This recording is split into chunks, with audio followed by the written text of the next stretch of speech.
हमारे साथ केंद्रीय मंत्री और अमेठी से सांसद स्मृति ईरानी से। स्मृति जी, राहुल गांधी वायनाड से, केरल से सांसद हैं, वहाँ पर गए तो वहाँ पर ये कह रहे हैं कि जब 15 साल अमेठी में थे उत्तर भारत में, तब वहाँ के लोग को जो ज्ञान था वो सतही था, लेकिन अब नई एनर्जी मिल रही है, यहाँ के लोग ज़्यादा समझदार हैं केरल के। देखिए, मैंने बार बार ये कहा है कि राहुल गांधी ने जानबूझकर अमेठी में विकास नहीं किया, और क्यों नहीं किया उसका जवाब आपको कल मिल गया है। अपने दिल में अमेठी वासियों के प्रति इतनी नफरत पाल कर रख चुके हैं राहुल गांधी कि ऐसे व्यक्ति से संभव ही नहीं है कि कोई विकास का या फिर कोई ऐसा काम हो जिससे जनता अथवा समाज को लाभ हो।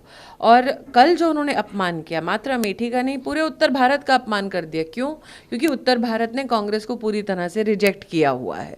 तो पॉलिटिकल रिजेक्शन या पॉलिटिक्स में किसी चुनावी सीट पर हार, ये सभी के पॉलिटिकल लाइफ का एक ना एक हिस्सा है। मैं भी अमेठी से 2014 में हारी थी, लेकिन मैंने अमेठी के बारे में इस प्रकार के अपशब्दों का इस्तेमाल नहीं किया। मैं भी गुजरात से 2 बार की सांसद रही, लेकिन उससे पहले दिल्ली से चुनाव हारी थी, लेकिन दिल्ली चांदनी चौक के प्रति इस प्रकार के भाव मेरे मन में कभी प्रकट नहीं हुए।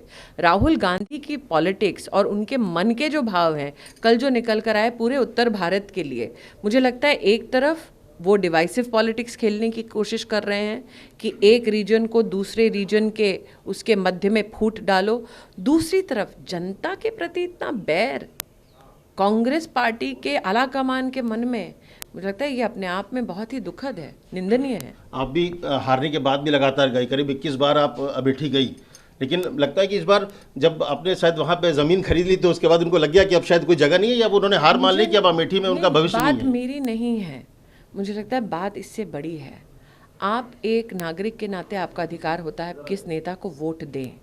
नेता का काम है कि अगर आपकी उम्मीदों पर खरा ना उतरे नेता, तो आकर अपनी कमियों को टटोलते हुए अपनी कमी को पहले सुधारे। राहुल गांधी ने अपनी कमी को नहीं सुधारा, जनता को दोष दिया कि जनता ने उनको 15 साल बाद नकार दिया। 15 साल झेला जनता ने, वो क्या कम था? लेकिन अभी भी प्रियंका गांधी जा रही हैं वहाँ पर, आपको लग रहा है कि क्या श्रीमती वाड्रा को पहले पूछना चाहिए अपने भाई से कि जिस उत्तर भारत को उनके भाई गाली बकते हैं, जिस उत्तर भारत का उनके भाई अपमान करते हैं, उस उत्तर भारत में किस मुंह से फिर श्रीमती वाड्रा जा रही हैं? लेकिन क्या लग रहा है कि भविष्य में क्या वो मान चुके हैं कि अब अमेठी वापस आने की संभावना नहीं है, तो इसलिए वो। आपको लगता है राहुल गांधी का कोई भविष्य है? तो क्या आपको लग रहा है जो जनता के लिए इतना जहर उगले, जनता क्या उसको स्वीकार करेगी? क्या लग रहा है आपको कि अब अमेठी में शायद उनको नहीं दिख रहा है कि अब दोबारा चुनाव लड़ेंगे, इसलिए शायद इस तरह की बात कर रहे हैं? उनको क्या दिख रहा है क्या नहीं दिख रहा है वो मेरा विषय नहीं है। मेरा विषय मात्र ये है, 15 साल उस जनता ने आपको इतना प्रेम दिया, उस जनता का आपने सरेआम ऐसे तिरस्कार किया, उस जनता को आपने इतना बदनाम और इतना अपमानित किया। राहुल गांधी को कम से कम मुझ जैसे व्यक्ति तो कभी माफ़ नहीं कर पाएंगे, ना ही शायद उनको मेरी माफ़ी की दरकार है, क्योंकि बड़े बाप के बेटे हैं। लेकिन हाँ, इतना ज़रूर है कि जिस गरीब जनता ने वहाँ पर राहुल गांधी को 15 साल झेला, उस गरीब जनता का अपमान जो है वो अमेठी वासी कभी नहीं सहेगा। राहुल को माफ़ी मांगनी चाहिए कम से कम उत्तर भारत और अमेठी की जनता, जहाँ पे 15 साल वो। आपको लगता है उनकी माफ़ी का मोल है कोई? है कोई मोल उनकी माफ़ी का? आखिरी सवाल की माफ़ी वो मांगता है जिसके मन में इस प्रकार का द्वेष ना हो। आखिरी सवाल की एक बार फिर उन्होंने इस बात की कुछ दिन पहले ही, हालांकि गिरिराज सिंह ने कहा था उनको कि आइए आप मंत्रालय देखिए, पहले भी एक बार बोल चुके हैं कि मत्स्य मंत्रालय बनाएंगे।